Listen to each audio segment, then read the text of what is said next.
Hello, scholars. I'm Benjamin Franklin, your guide today on our mathematical journey. We're going to explore the fascinating world of integration, specifically focusing on integrating products of sine and cosine functions. I assure you, this is going to be an exciting adventure. So, let's dive in. Integrating products and powers of sine x and cosine x. Let's start by understanding the key concepts. When the power of sine, denoted as k, is odd, we rewrite it as follow.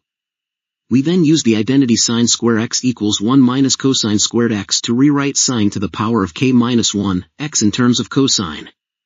Finally, we integrate using the substitution, u equals cosine x. When the power of cosine, denoted as j, is odd, we rewrite cosine as follow. We then use the identity, cosine square x equals 1, minus sine square x to rewrite, cosine to the power of j minus 1x, in terms of sine. Finally, we integrate using the substitution, u equals sine x.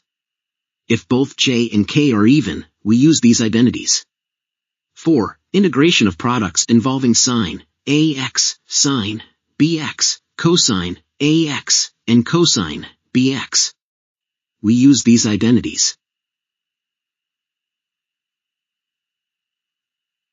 Now, let's apply these concepts to an example.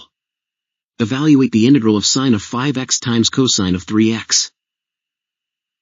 We're asked to evaluate the integral of sine of 5x times cosine of 3x. Let's write that down. First, we apply the identity sine of 5x, cosine of 3x equals 1 over 2 sine, 2x plus 1 over 2 sine of 8x. Therefore, the integral can be written as follows.